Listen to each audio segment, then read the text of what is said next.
Okay, good afternoon. I haven't done a video for quite some time, and a few things have changed since the last time I did a video. Or should I say some equipment's changed. Not all of it, but quite some of it, which you can probably see in front of you. Now the last time I did a video, I think I was talking about the 150 to 600 telephoto lens. That was one of my last videos. I had the Sigma. That's gone. And I've now got the much smaller, lighter Sony 100 to 400. So how did that come about? Well, a couple of trips actually, and what really did it was last month I went to a air show, and I realised how heavy and bulky the Sigma 100 to 600, the 150 sorry to 600 really is. It really was, it became painful in the end to actually carry it. I actually had to sit down and give myself a rest, and I thought, no, this isn't fun. This isn't, you know, I should have taken a tripod maybe, but at an air show that would have proved questionable, because with everything moving so fast and you know, it was one thing after another, so you were forever having to use your camera. So you know, I realised then that, hang on, 600mm, it's all very nice if you do a lot of it on a tripod. If not, make do with something less, or at least something a lot lighter, like these Nikon prime lenses. As you can see, I've still got the 300 PF, but I have changed the body. This is now a Z50. The Z6 Mark II that's gone as well. And I don't see any loss of image quality. This is smaller, it makes it even lighter. I actually love this little camera. It really is an impressive little camera. And with this setup, it makes such a... I've got the 1.7 converter, so I'm getting that reach. And I'm not seeing any loss in image quality. In fact, I'm really impressed with the images coming out of this. So you know, no issues there whatsoever. Now this one, God, you know, I was thinking, shall I go back to the old Sigma 100 to 400?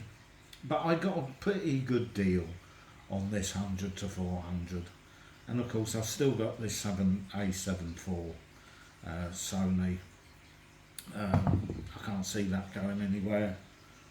It's still a great camera. You know, it does everything. The tracking on it's brilliant still. It's, you know, no issues. And I thought, oh hell, just go for the... And this, you know, this is so much lighter. I mean, it's still a fairly hefty-ish lens, but you are not going to have the issues with carrying this that I had with... This weighs about £3. The Sigma 150 to 600 was basically double the weight of this lens. So, you know, I've halved the weight. I haven't halved the focal length, but I have halved the weight, and that's more important, really. You know, I can always get the teleconverters to go on this if I really want to. It's something I'm just thinking about at the moment. But it's so much smaller, so much more compact. So I do, and the image quality is superb out of it. I'm not saying it's significantly better. I don't know that for sure, to be perfectly honest. But it is fantastic. It is a lovely lens, and the image quality is superb. So, you know, and it's just so much smaller.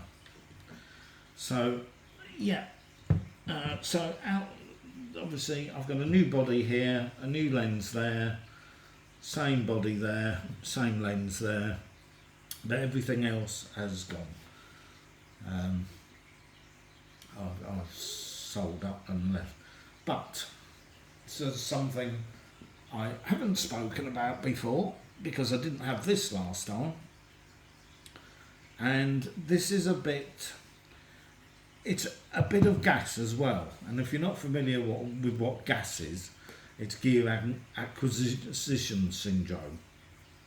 And it's where, you know, most photographers, we you know, as much as we love photography, we love gear. We love the camera bodies themselves. We love not just what they do, but the way they look. And and I fell in love with this. I really did. The Sony fx30.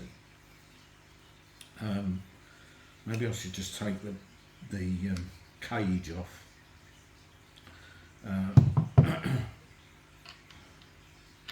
If I do that, so you can see it properly in its nakedness. I only bought the cage not because I'm suddenly gone into video. Now, if any of you know anything about this camera, you'll know it is really aimed at, it's a video camera. It's not really a stills camera. And this is why it took me quite a bit of time to actually decide whether to buy it or not. But I just fell in love with the way it looked. And I watched video after video about it. And this is really aimed for professional videographers, which I am anything but, and wouldn't even be trying to be either. You know, it's not, video just isn't my my thing. So I'm trying to get this cage off might be a bit of an issue, but we'll get there. But,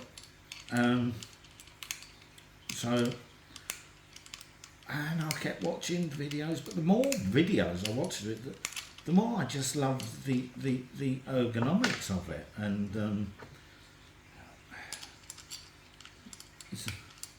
this will come out eventually, I'm sure.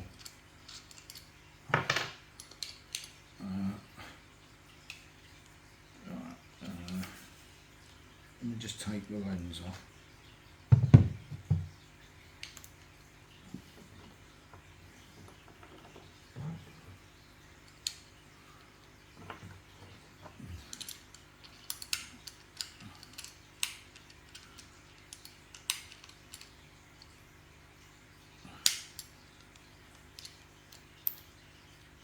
This doesn't want to come off. That's probably why it was cheap.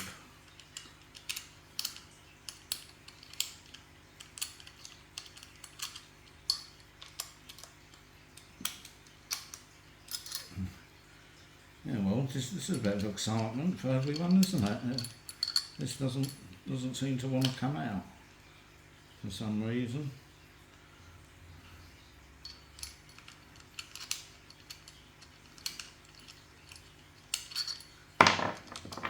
Let me get a screwdriver.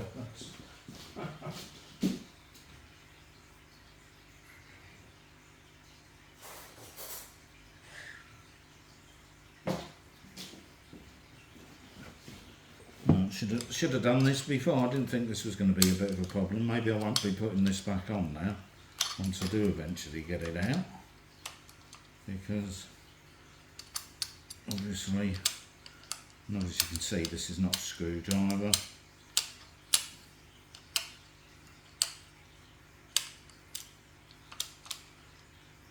And this does not want to come off. Oh, yes it does. Right, there in the end. So there we go. Thought I was going to have an issue then. Maybe I won't put that back on.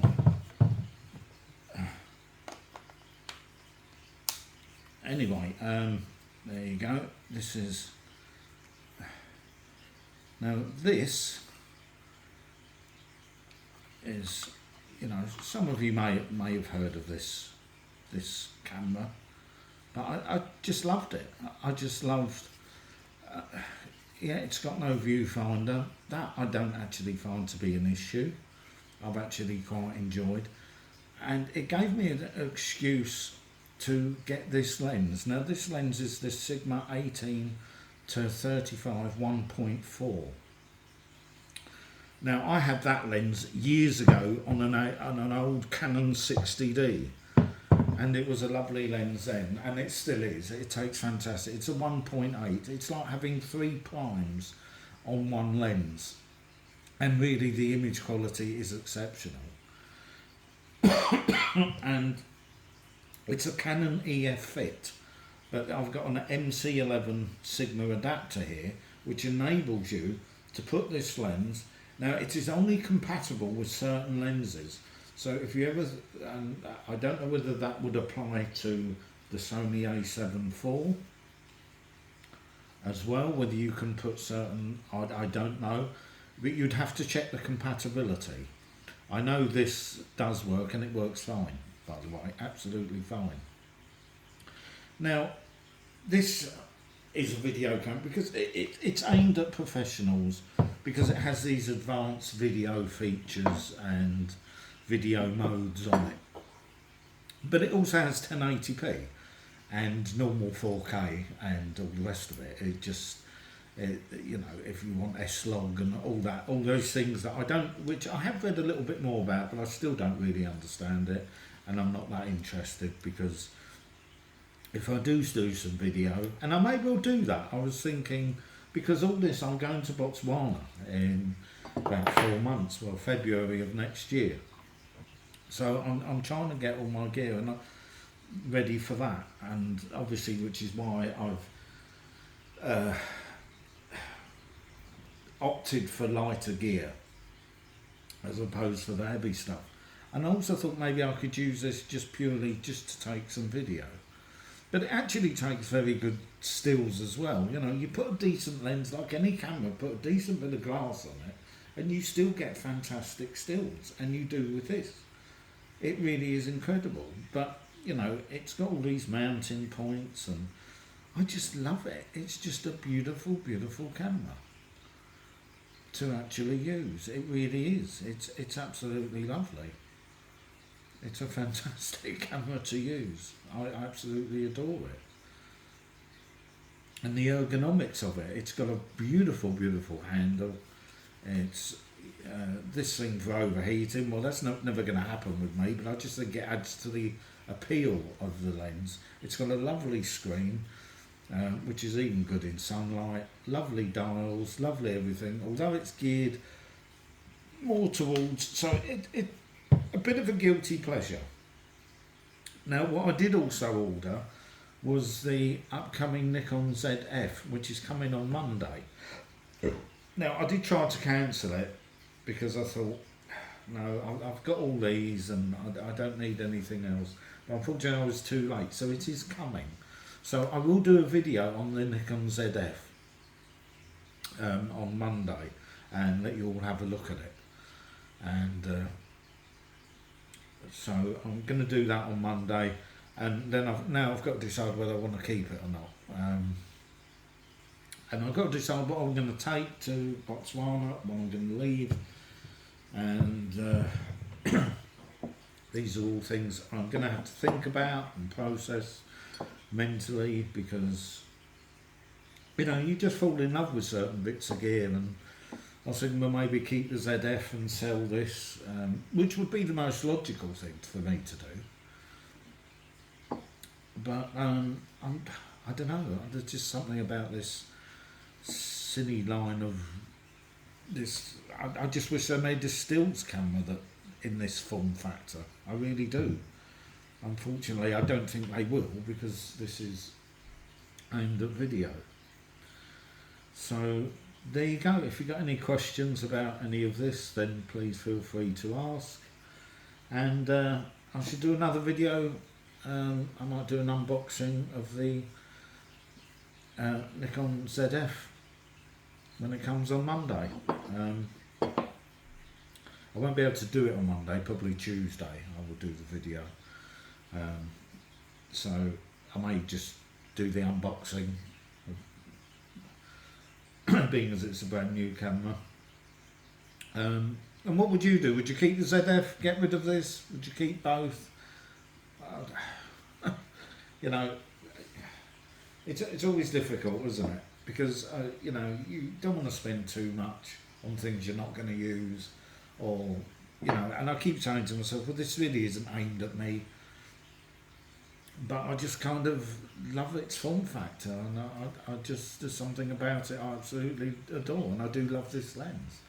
So it's, I'm in a bit of a conundrum about what to keep, what not to keep. I mean, these keepers, there's no question about that, but between this and the ZF, or do I just... so we'll have to see. Anyway, I shall, till the next one.